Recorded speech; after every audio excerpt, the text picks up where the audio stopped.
1964, the boy was born and they named him Geoffrey Preston Jorgensen. He was born into a difficult situation. His parents were poverty-stricken. At the time of his birth, they were high school students, so they had no job. His father Jorgensen was 18 and guess his mother was 16 when she became pregnant. After the boy's birth, Gacy's mother Matt took care of the newborn baby, especially during daytime. Both parents were young and immature. 2 weeks past my 17th birthday and a junior in high school when I gave birth to my first son, Jeff. She was a pregnant 16-year-old in Albuquerque, New Mexico in high school, which was not cool. So their marriage was probably doomed from the start. Jorgensen was a circus performer. Perpetually broke, he had a habit of drinking too much and partying with friends late at night. He was inattentive dad and husband. Eventually, Jack Gacy and Jorgensen failed to stay together. Jack took the child and moved back in with her parents on Sandy Basin. Every year from the age of 4 to age of 16, working on the ranch with my grandfather, which was just an incredible experience. In June 1965, when the baby boy was 17 months old, she filed for divorce. In 1968, Jackie Gacy got married again, and the boy was adopted by her new husband, Miguel Bezos. Teddy Jorgensen, the biological father of Geoffrey Preston Jorgensen, stopped paying child support, and Miguel Bezos now became the official sponsor of this boy. He changed the boy's surname from Geoffrey Preston Jorgensen to Geoffrey Preston Bezos. Miguel Bezos, the new dad, raised Jeff Bezos wholeheartedly to become a real man. In 1994, the adopted Bezos, the son of a circus performer, incorporated Amazon.com, an online merchant of books and later of a wide variety of products. Under his guidance, he built Amazon and became the largest retailer on the World Wide Web and the model for internet sales. Amazon started from humble beginnings in 1994, selling books on the internet, and they even used to ring a bell in the office every time they got a sale. But over the next couple of decades, Amazon expanded into almost every product category there is, earning it the nickname the Everything Store, with well over 350 million different products available to buy. And when you think of Amazon, this is probably what comes to mind: Amazon.com, the online e-commerce giants. In 2000, the boy founded a spaceflight company, Blue Origin, with the vision of enabling a future where millions of people are living and working in space for the benefit of the Earth.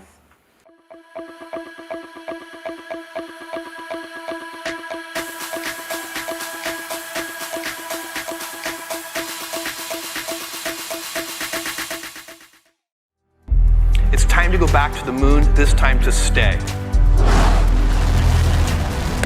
He believed that in order to preserve Earth, humanity will need to expand, explore, find new energy, material resources, and move industries that stress Earth into space.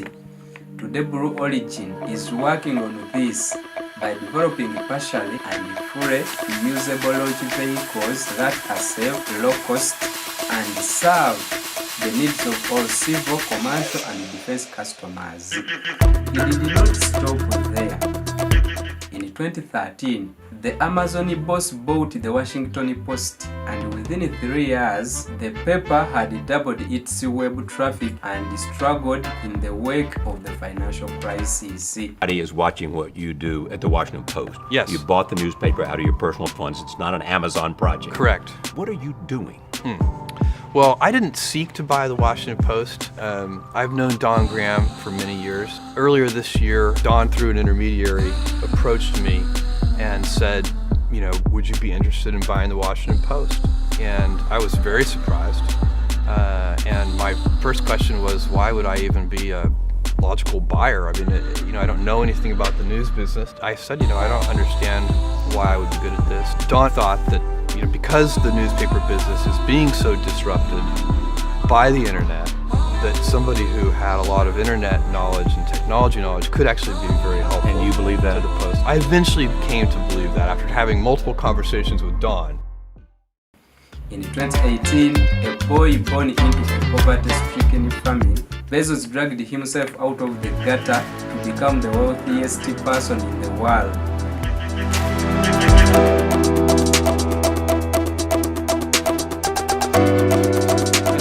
Schminternet. Forget the names Bill Gates, Richard Branson, and Mark Zuckerberg. Those have-beens kneel before the true God of the universe and the richest person in modern history, Mr. Jeffrey Preston Bezos.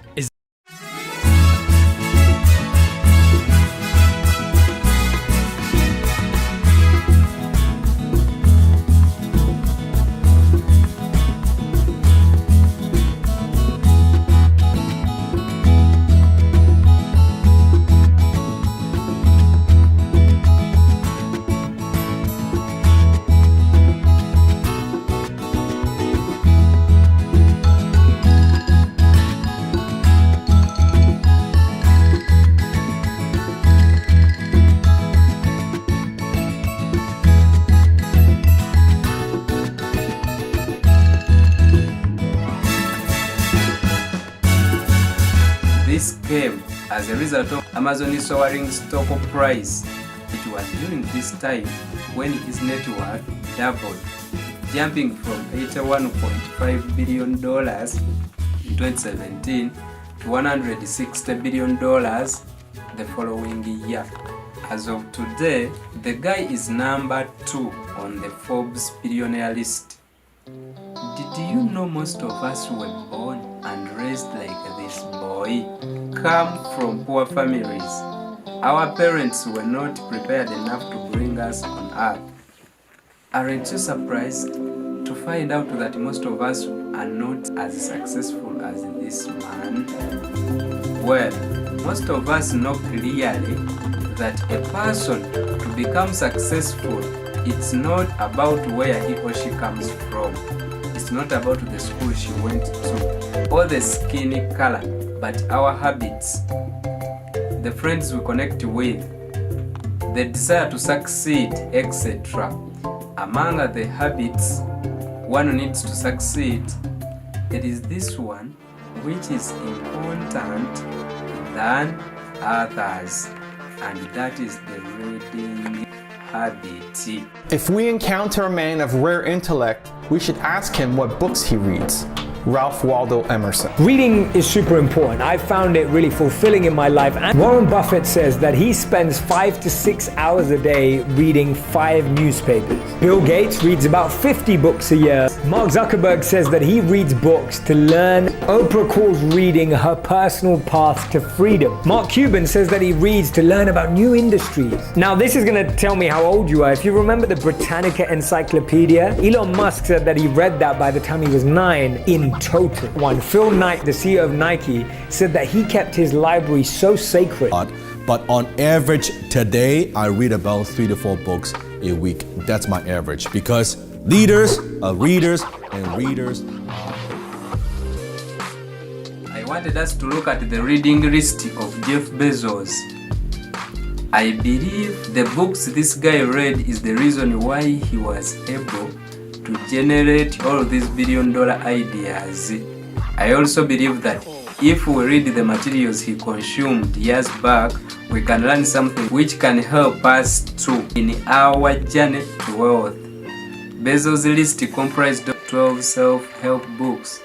In this video, I am going to mention the names of the books on the list. We will look at its reviews on the internet and maybe some quotes from the books or the writers of these books. So, with that said, let's get going.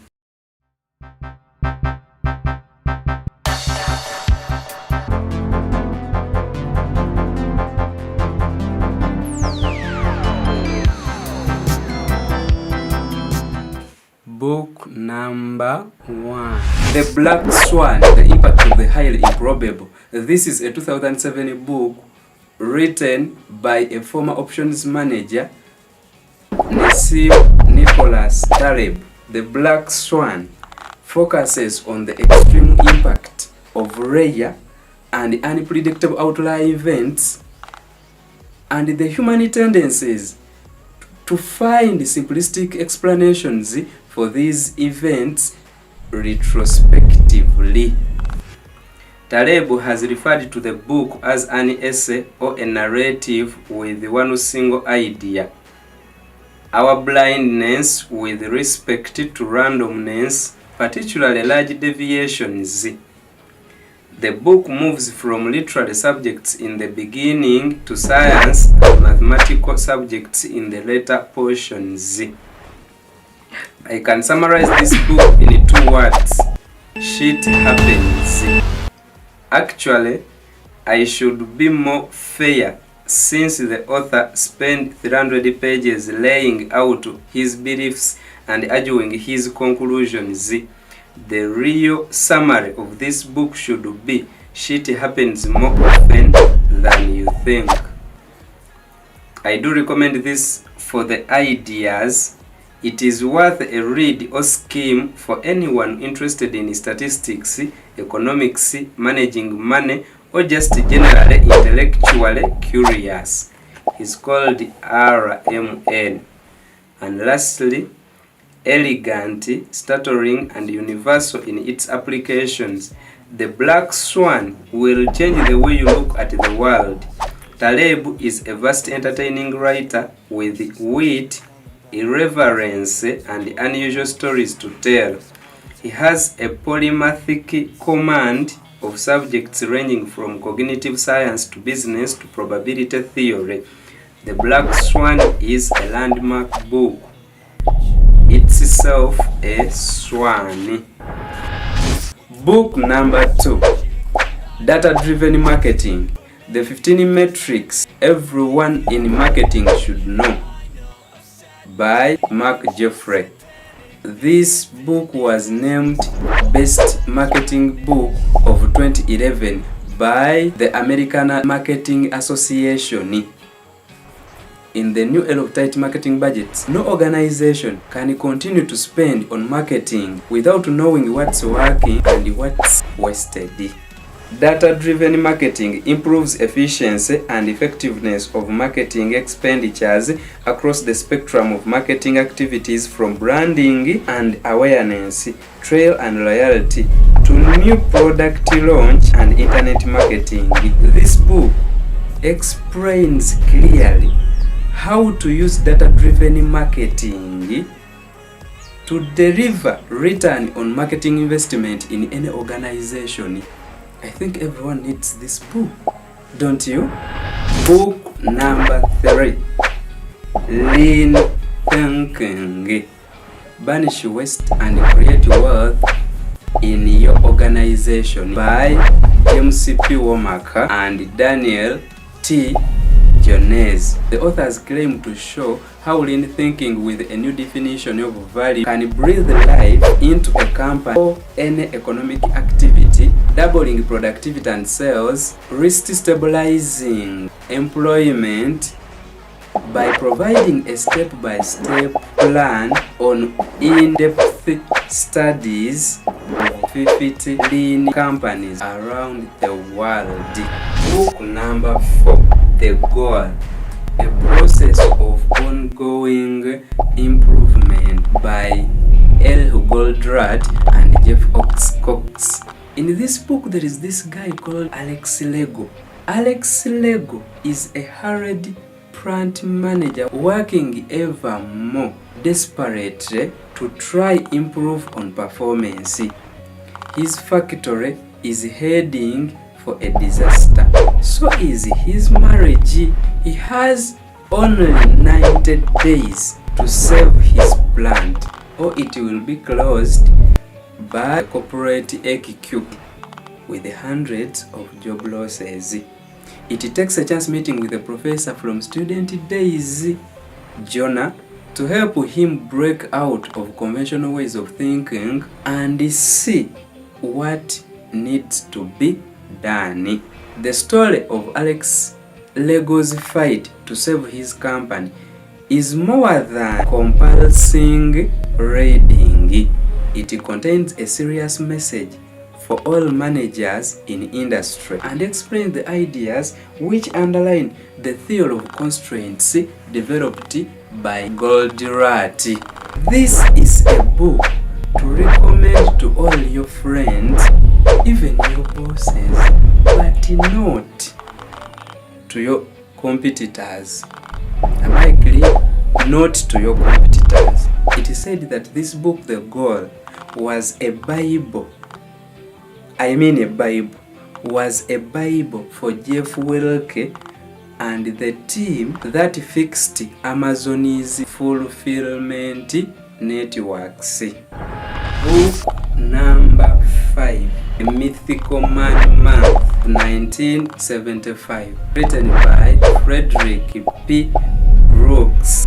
Few books in software project management have been as influential and timeless as The Mythical Man Month. With a blend of software engineering facts and thought-provoking opinions, Fred offers insight for anyone managing complex projects. These stories draw from his experience as project manager for the IBM Systems Stroke 360 computer family and then for OS Stroke 360. This book lays out a theory behind Amazon's 2 pizza team. I think you remember that.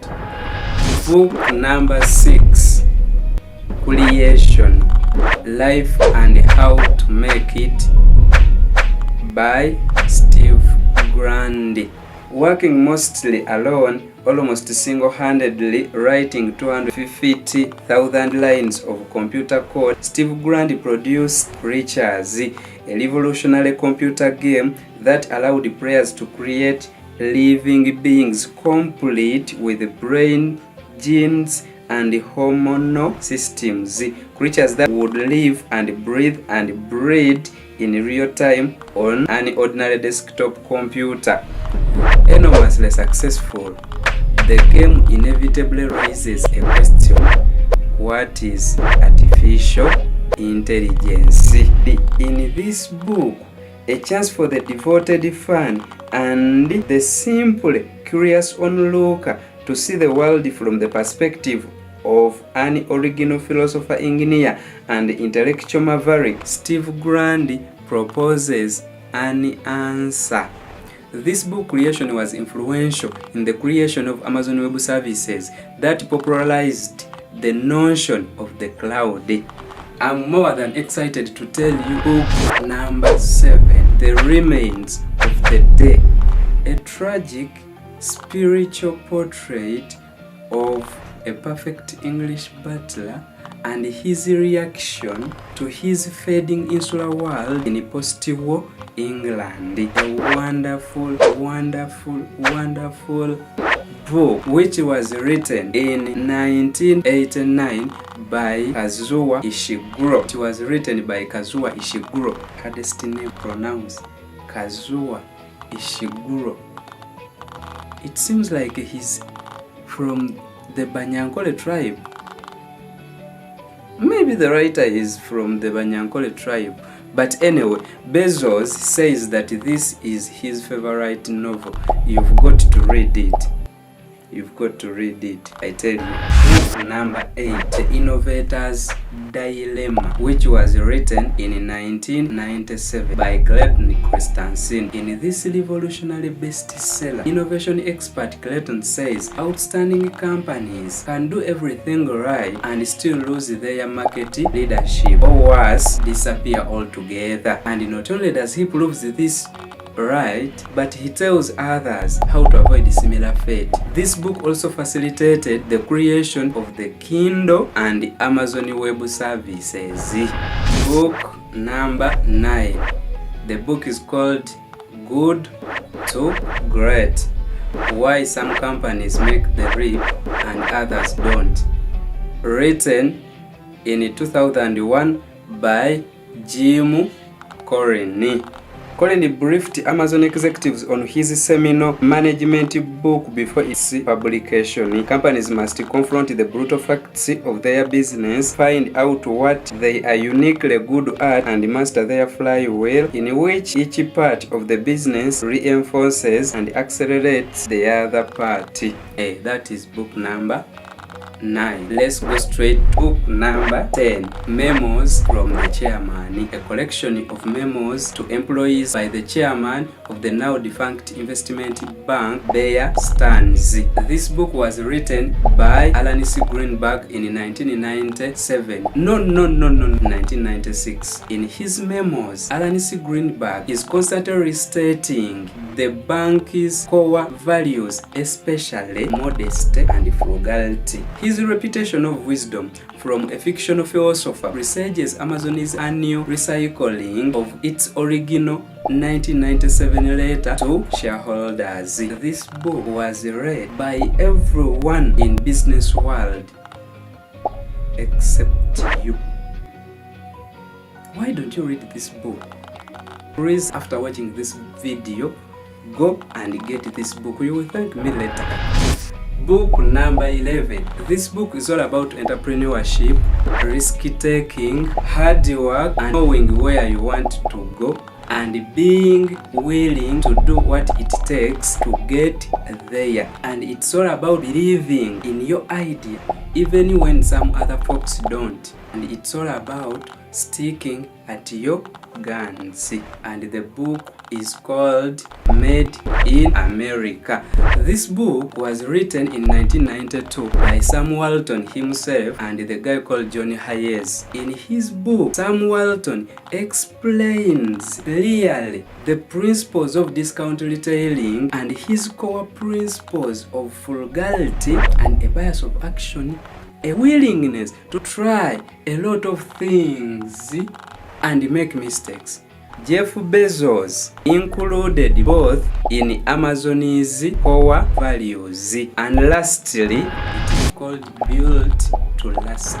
Please look for this book. I'm not going to explain much. I know you know this book. Go look for it. Thank you so much for watching. Please, if you're new here, consider subscribing. I love you so much.